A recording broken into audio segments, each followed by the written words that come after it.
America would be a more powerful country under communism. May the agreeers step forward. I think it would be a lot better for all the people who are working jobs that are not, I guess, tech, basically. So I make content, which means that I work a lot of hours and I don't get paid the same amount as a soft dev. So I think it would create more creativity in certain like creative industries, artists. If you make a bigger pie, everyone gets a bigger slice. Yeah.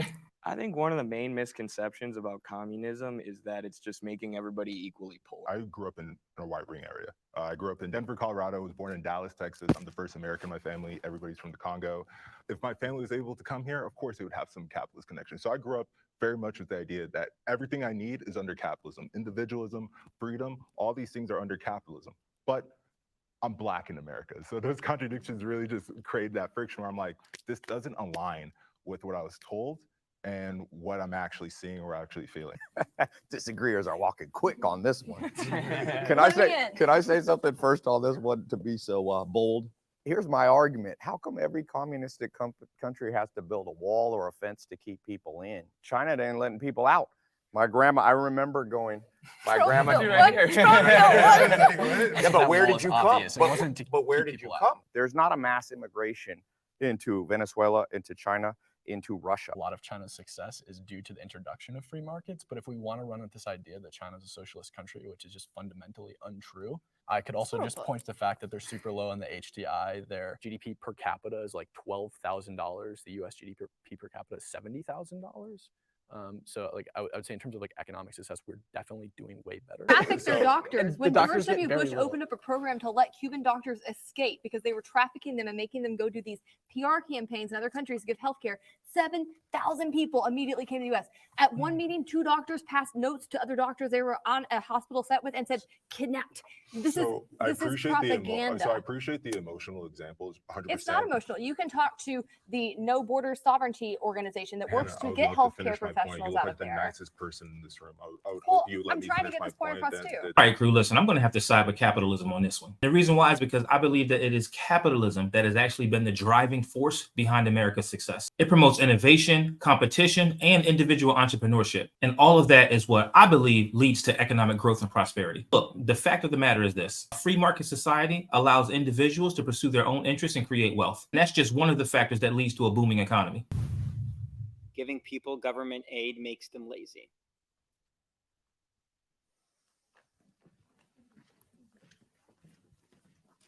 Getting government aid makes you lazy. A great example of that is Elon Musk. The amount of government aid the X Foundation gets in order to pursue inventions that don't work. How often did you hear about that tunnel? Elon Musk is just one example of many different CEOs, multi-corporations who get government aid to be able to do these things just because they have the net worth. Yeah, so I agree with you on this. I hate corporate welfare. I think it's the biggest perversion of capitalism out there. It doesn't work. Its track record is terrible. And it actually is the government coming in and picking winners and losers. And it very rarely goes in favor of small businesses, which is what most business in the US actually is owned by. But the way it makes people lazy is not necessarily because they're bad people. It's because you have fiscal cliffs. You get this amount of welfare if you make under $24,000 a year. You make $25,000 a year, your benefits drop off. So it actually disincentivizes people from moving up, working harder, taking on more jobs. And it's a terrible structure. All right, here we go with this argument again. I get why some people say that the government giving people assistance could make them lazy, but I really think you need to look at it like this. There's a lot of people out there getting public assistance, or let me say government assistance, because they're going through a very tough situation. The aid that they actually received is most often temporary, or at least it should be, but it is in most cases. It's actually designed to give them a boost through hard times. Saying that they may be lazy is actually ignorant because it oversimplifies what they actually may be going through. So instead of assuming laziness, let's try and understand and deal with the root causes of what somebody might actually be going through to need the assistance in the first place. But crew, I got a question for you. What do you think society can actually do to help these individuals while at the same time doing whatever we can to help these people stand on their own 2 feet? Communism has caused more suffering than capitalism has. Okay, let me start by saying this. On paper, communism is a great idea. on paper. It really stops there because in practice, it's resulted in an insurmountable amount of human suffering. If I had to give examples, I would tell you to look at places like the Soviet Union, China's Cultural Revolution, and other communist regimes. They pretty much have come up with a lot of shortcomings. Even though the list is long, let's just start with the suppression of individual freedoms, economic inefficiencies, and human rights abuses. Now, to be fair, capitalism has its flaws too, but in general, it's allowed for more personal freedoms and economic prosperity. There has been no system to date that has been able to pull more people out of poverty than capitalism. Don't fight me, fight your mom. I'm just a messenger. Crew, I got a question for you. In your view, and I want you to write this down in the comments, how can we learn from our actual past mistakes to create a system that prioritizes both individual rights and social well-being? Women are more empowered in a communist society. There's a really good book on this called Why Women Have Better. You want Bunny to go first? No, go ahead. I'm like, as a man, I'll be quick. There's a really good book by Kristen Godsey, who is a woman, called Why Women Have Better Sex Under Socialism and Other Arguments for Economic Independence, where she's very critical of the USSR and the former Soviet countries, but she says when women have economic independence, that equals true freedom. Freedom to leave an abusive relationship, which under capitalism, a lot of women are forced to stay in those relationships because of financial dependence on their husband. Women are discriminated against in the free market system because they have babies. Women can get pregnant. So if you're a boss, who are you more likely to hire? A good worker who's a woman who might get pregnant for 9 months and have to go on maternity leave, or a man who's not going to get pregnant? It's just a natural biological advantage to men in the free market. So if you provide economic independence for women, if you meet their needs, that in turn equals freedom. Women have equal rights in the United States. You are allowed to do the same things that men do. A lot of time what happens with like inequality is not actually the market, right? No, it's not the market. It's difference in preference. Specifically with like, if you're looking at like income inequality, there are so many confounding variables that you have to look at when comparing income inequality. Where do you live? What's the cost of living? What kind of job do you do? What's the risk associated with your job? Logically, markets and capitalism is the best resource, right? You kind of prioritize the best, right? But if that's the case, women could get pregnant, hence they have to take time off, hence they're But that doesn't mean that they're not the best at something. Prompt was, through communist economies, countries treat women better. So if you have no female leader ever. But you gotta look at averages though, right? No, but that's a bad average for you. Can I have my disagreement on the original point? Let's go. Because listen, I think it's a fair point in some ways, but also like as a woman, I don't want just to have like a tokenism kind of representation. Like that doesn't, if Hillary Clinton became president, it would be no better for me as a woman, right? Okay. Number two, well, America's not the only capitalistic country.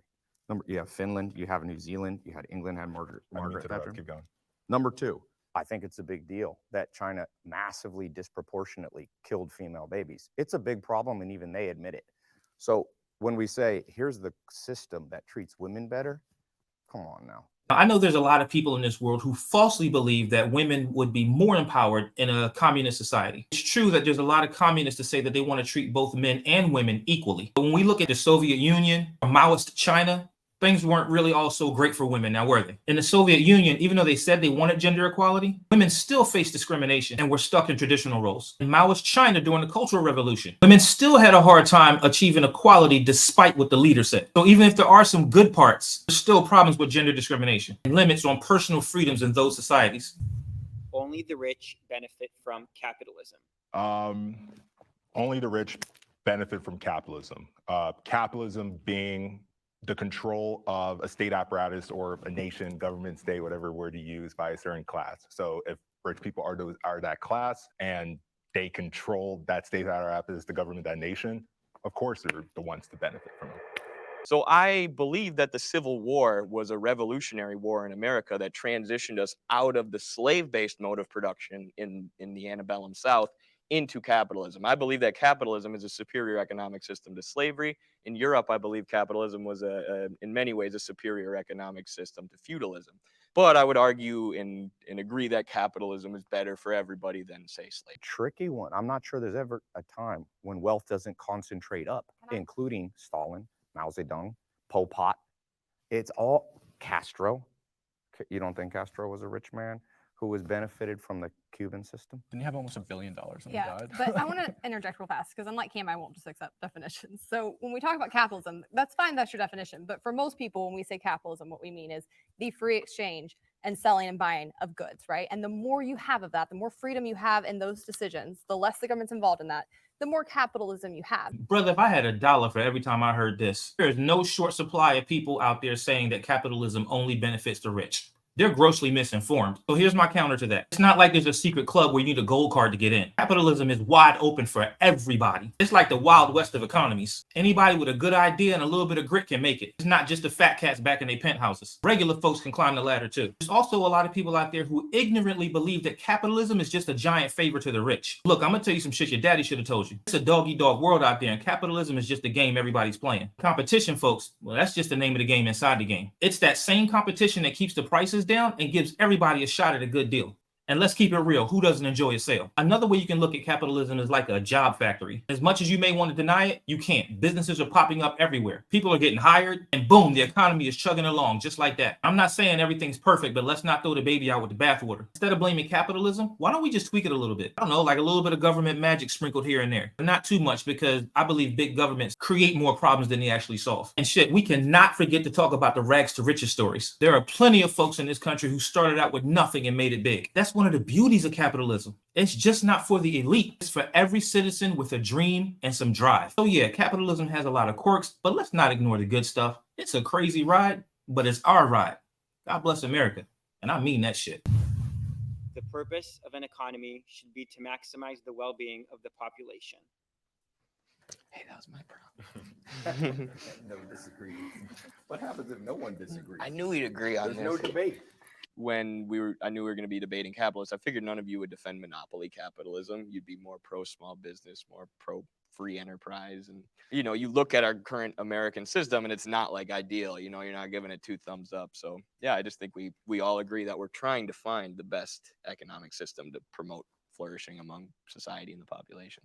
Let's say not the government. I think you need smaller. Government seems to mess everything up. It's never yes or no with you, Ty. Humans, if you talk about the flourishing, you can still see there's tribes that live more hunter-gatherers. Small. I think smaller's better. What about a robot? What Yeah, about but no, an but unbiased family's robot? better. There's an anime called Psychopaths. Yeah. Which okay, great you guys show. don't know it? Hell Okay, yeah. perfect. So I think a centralized brain computer with multiple millions and millions of minds in it might be more efficient. So a bigger government might be more efficient. To me, I would never trust anybody or any piece of machinery to come in But that and would be the same with run our people. lives. That's And our realistic, goal right? is to get worker ownership of the means of production and worker control of production. So I actually agree with what you're saying. And one of my buddies, Christopher Halali, is a communist farmer in Virginia, and he lives in a very similar community to you. And he says the same thing. Workers should be able to make these decisions about when to harvest, but they can't do that if all the farmland and all the farming tools and tractors and fertilizers owned by multinational corporations and big agribusiness. Finding the perfect economic model is like finding a unicorn. That shit sounds good, but good luck finding one. Earlier, I told you it's a dog-eat-dog world, and it's true. It's a goddamn jungle out there. Everybody's got their own flavor of economic theory. Capitalism, socialism, communism.